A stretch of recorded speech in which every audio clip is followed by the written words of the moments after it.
The rain poured heavily as she sat under the abandoned shed, shivering in her torn clothes. She had not eaten since the morning before, and her stomach twisted in painful knots. She was alone, completely alone.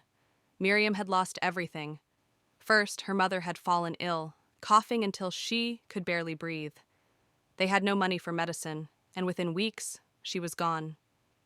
Then her father, unable to bear the grief, left home one evening and never returned.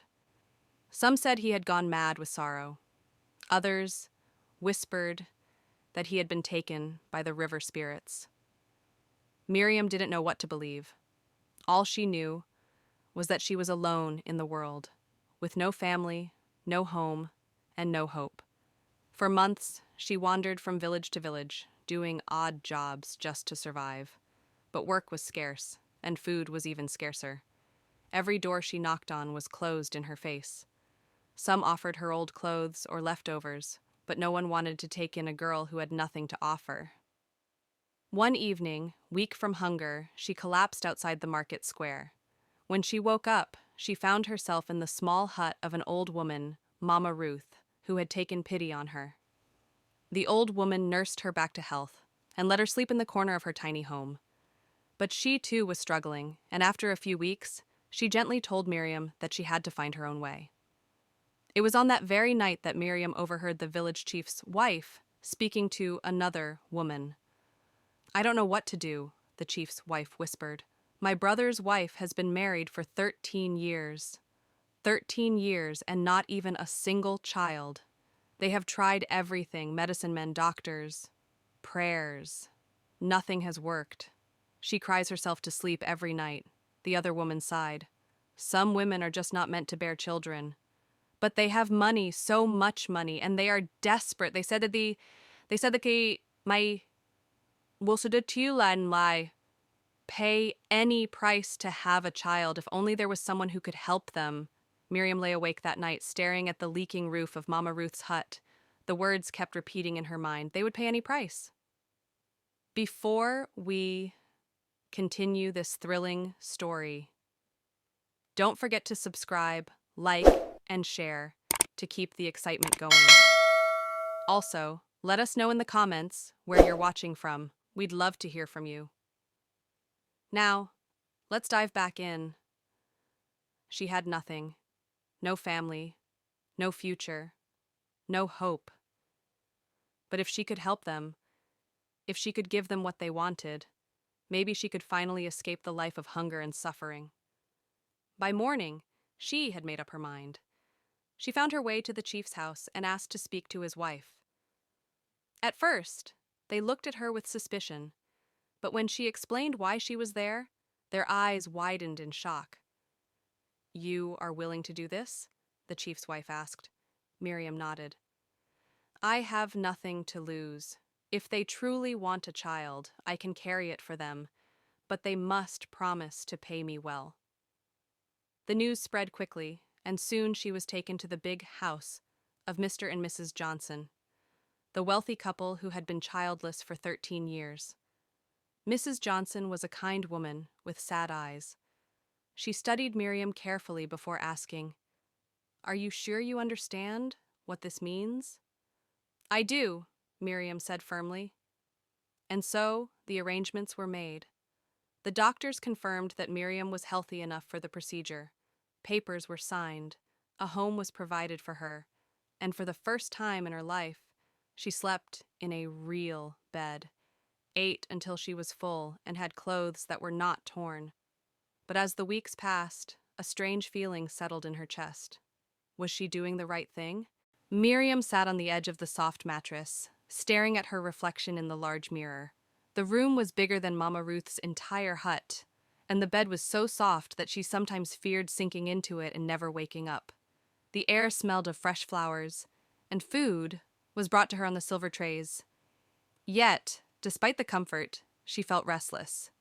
She was now 3 months pregnant, and her body was beginning to change. Her belly, once flat, was rounding slightly, and every morning she woke up with a strange heaviness she had never known before. "You must eat more," Mrs. Johnson said one afternoon as she placed a bowl of rich porridge before her. "The baby needs strength." Miriam nodded and picked up the spoon. The kindness in Mrs. Johnson's voice was genuine, but there was also something else, something deeper. Desperation, hope, fear. She knew what this child meant to the woman sitting beside her. Miriam had seen it in Mr. Johnson's eyes as well. He was a quiet man, reserved and serious, but every time he looked at her growing belly, there was a flicker of something she had never seen before. Pride, perhaps, or relief. "They have waited 13 years for this," she reminded herself. This is what they wanted. Yet, late at night, when the house was silent, she placed her hand on her stomach and whispered to the tiny life growing inside her. "Do you feel me, Sauker? Arisa Marad? Do you know who I am?" The baby kicked for the first time at 5 months. Miriam gasped, her hands flying to her belly as the small movement startled her. She was alone in her room, sitting by the window, watching the moonlight spill across the garden. Another kick, then another. A strange warmth spread through her chest, something she had never felt before. A connection, a bond. She wanted to tell someone, but who? She stood up and walked down the long hallway to Mrs. Johnson's room. Before she could knock, she heard muffled voices inside. "What if she changes her mind?" It was Mr. Johnson's voice. "She won't," Mrs. Johnson replied, but there was uncertainty in her tone. "We have given her everything. This was her choice. And if she decides to keep the baby?" Mr. Johnson's voice was low but firm. There was a long pause. "She signed the agreement," Mrs. Johnson finally said. "The child is ours." Miriam stepped back, her heart pounding. She had never considered keeping the baby. That was never part of the plan. But now, for the first time, she wondered, what if she did? She shook the thought away. Number. She had made a promise. They had given her a home, food, comfort, everything she had never had. But as the pregnancy progressed, the bond between her and the baby only grew stronger. Every kick, every movement, every heartbeat inside her reminded her that this was not just a deal. This was life. At 7 months, she started having dreams. Dreams where she held a baby in her arms, rocking it gently, whispering its name. But every time, a faceless shadow came and took the child away. She always woke up in a cold sweat, clutching her belly as if to protect the baby inside. Mrs. Johnson noticed the change. "You've been quiet lately," she said one morning as they sat in the garden. Miriam forced a smile. "I'm just tired." Mrs. Johnson reached out and placed a gentle hand on her belly. "We are so grateful for you, Miriam. You are giving us the greatest gift." Miriam nodded, swallowing the lump in her throat. She wanted to believe that. She really did. The first contraction came like a whisper, soft but alarming. Miriam froze, pressing a hand to her belly as a dull ache spread across her lower back. It was early morning, and the house was still quiet. She took a deep breath, hoping it was nothing. But minutes later, another pain gripped her, sharper this time. She knew what this meant. The baby was coming.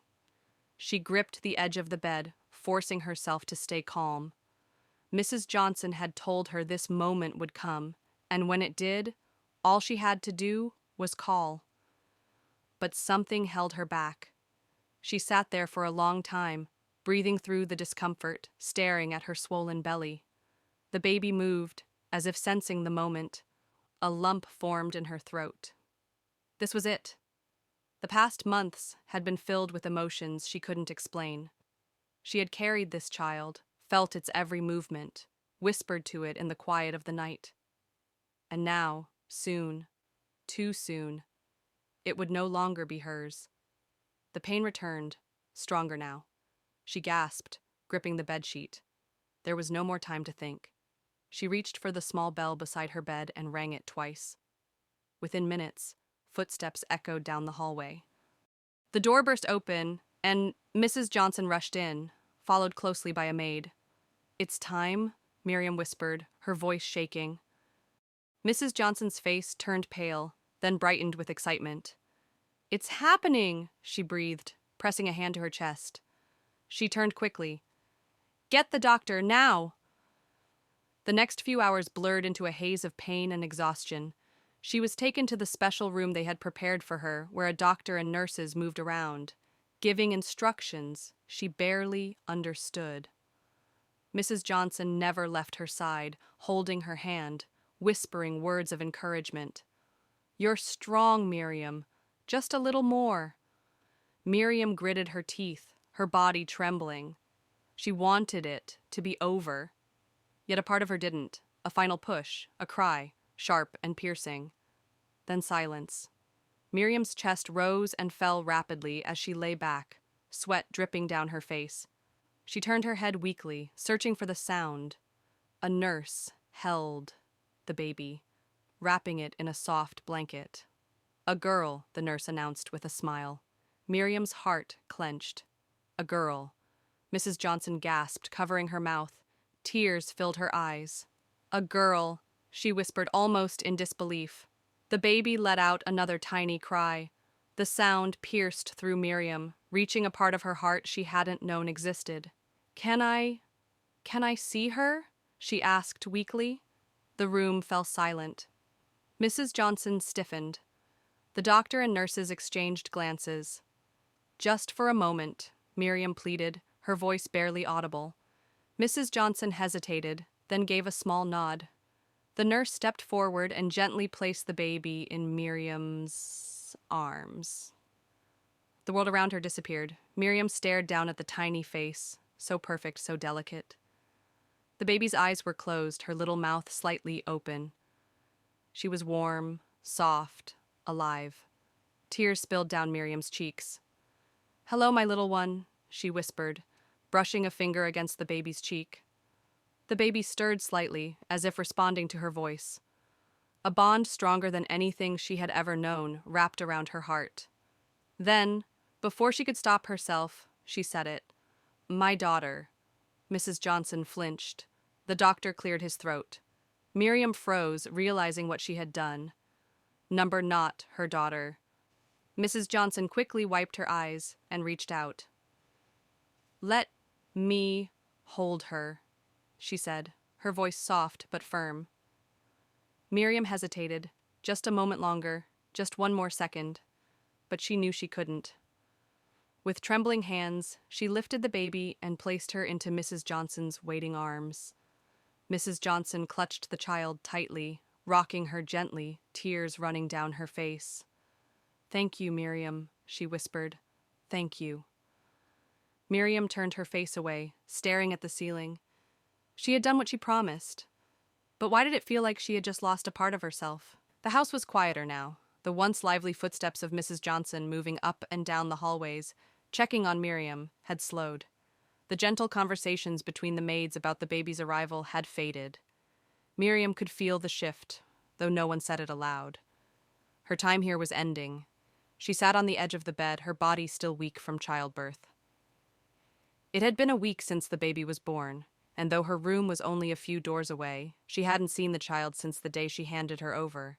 She told herself it was for the best. She had agreed to this. She had been paid. And yet, at night she lay awake, staring at the ceiling, listening for the faintest sound of the baby's cries. Sometimes, she thought she heard them.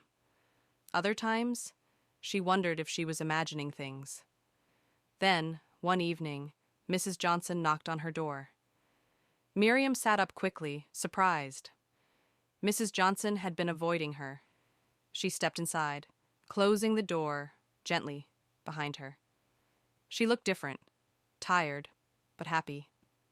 A mother. "The doctor says you're healing well," Mrs. Johnson said, offering a small smile. "You should be able to leave soon." Miriam's heart dropped. Leave.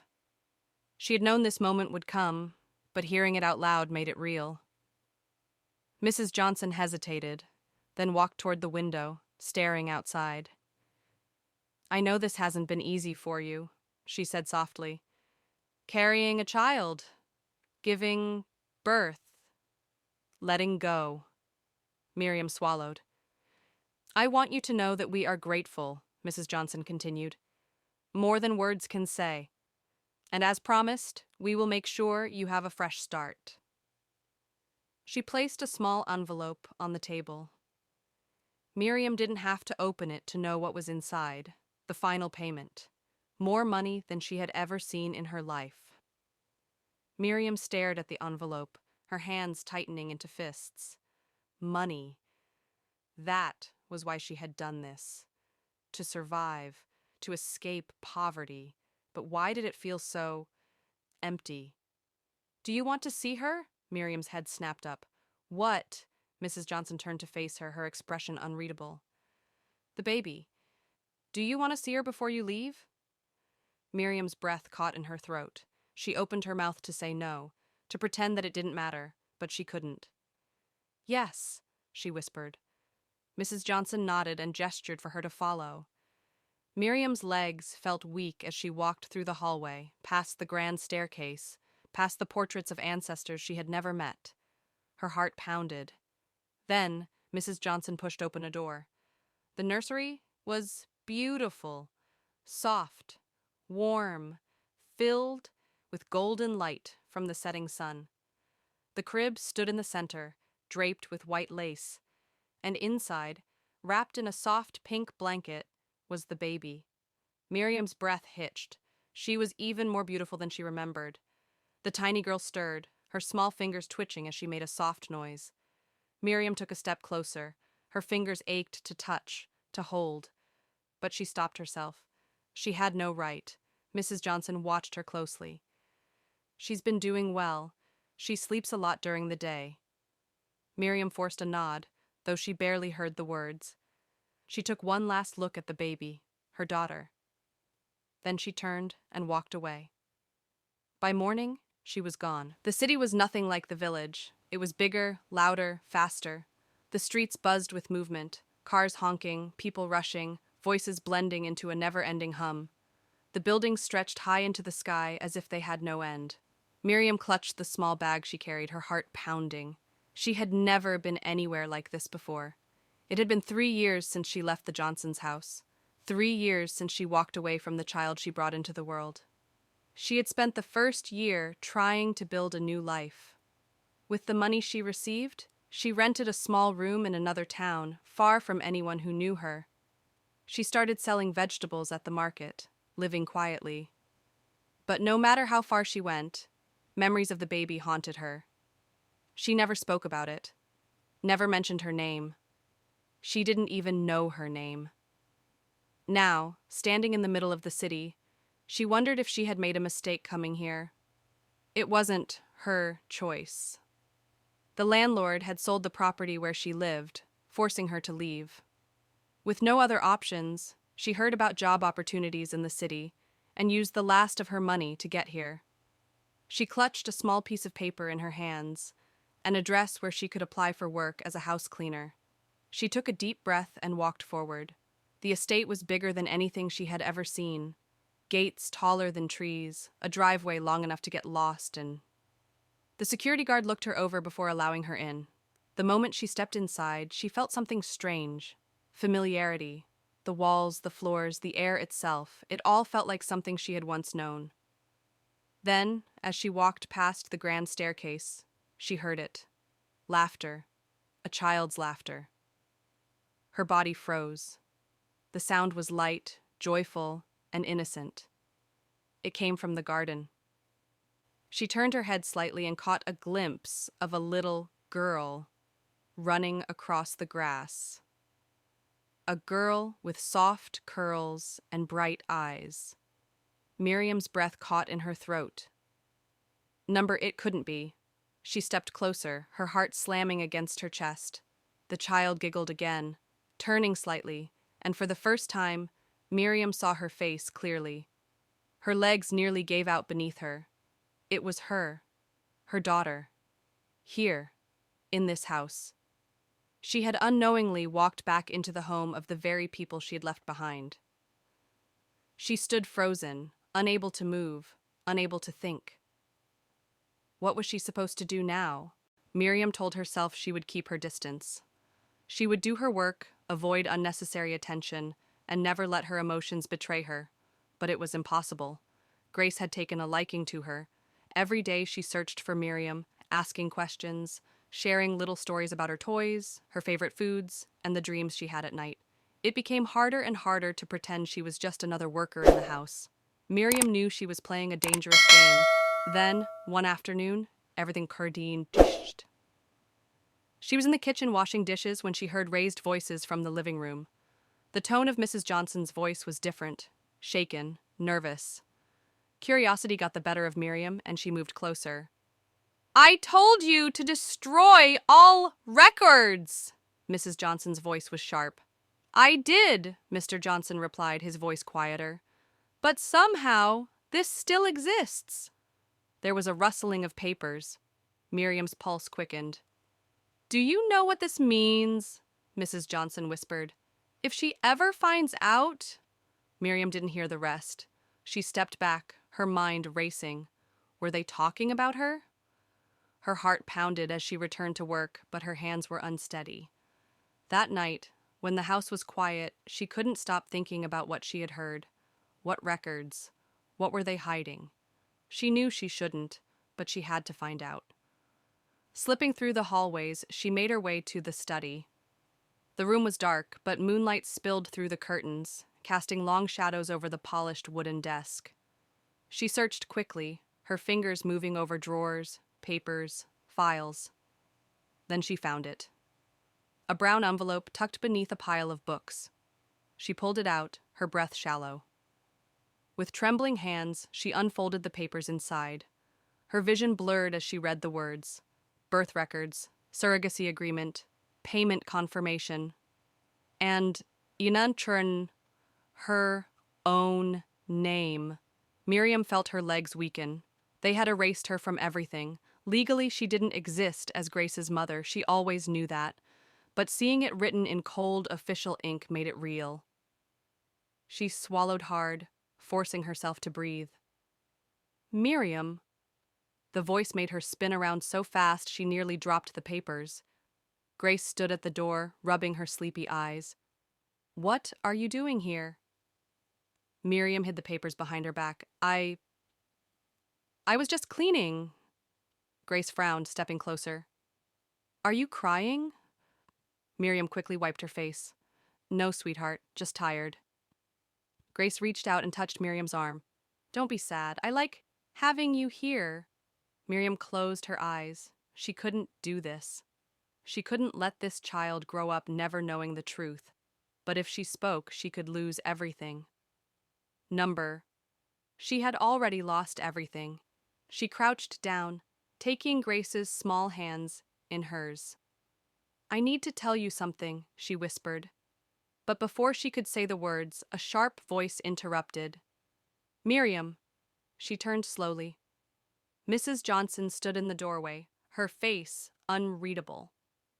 Miriam rose to her feet, the papers still clutched behind her. Mrs. Johnson's eyes flickered to them, and for the first time, her mask cracked. A flicker of fear crossed her face. "Come with me," she said, her voice low. Miriam followed her out of the study, her heart hammering in her chest. They stopped in the dimly lit hallway. For a long moment, neither of them spoke. Then, Mrs. Johnson sighed. "I was hoping you'd never find out." Miriam tightened her grip on the papers. "So it's true." Mrs. Johnson looked at her with tired eyes. "You knew it was true from the beginning." Miriam's throat ached. "You were going to let me live in this house, watch my own daughter grow, and never tell her." Mrs. Johnson hesitated, then whispered, "She's mine now." The words sliced through Miriam like a knife. Tears burned her eyes. "She will always be mine." A tense silence filled the space between them. Then, to Miriam's shock, Mrs. Johnson's shoulders sagged. She looked away, her expression softening. "She loves you," Mrs. Johnson murmured. "I can see it. And whether I like it or not, she feels something for you, something I can't erase." Miriam wiped her tears. "Then let me be in her life. Let me stay, not as a stranger but as someone who cares for her. Please." Mrs. Johnson was silent for a long time. Then slowly she nodded. "You can stay," she whispered. Relief crashed over Miriam like a wave, not as a mother, not as a servant, but as something in between. It wasn't perfect, but it was enough. For now, at the long run. Years passed, and Miriam found herself in a new chapter of life. She'd spent many years working in the Johnsons' home, growing closer to Grace, watching her become a beautiful young girl full of love and curiosity. But she also knew she couldn't live in the past forever. One day she met a kind businessman who saw her not as a house cleaner, not as a poor woman from the village, but as someone with dreams, hopes, and a heart full of love. Slowly, she allowed herself to love again. They got married in the city, and for the first time, Miriam felt what it was like to have her own family. Not one she had to give away, not one built on pain, but one she could cherish as her own. She had children of her own, and though nothing could replace the piece of her heart she had given away long ago, she found peace. And when Grace grew older and learned the truth, she didn't resent Miriam. She embraced her. Because love was greater than any contract, any wealth, or any past decision. Miriam's journey had been long, full of sacrifice, pain, and moments of doubt. But in the end, she found happiness. Not just as Grace's mother, but as a woman who had finally built a life she could call her own,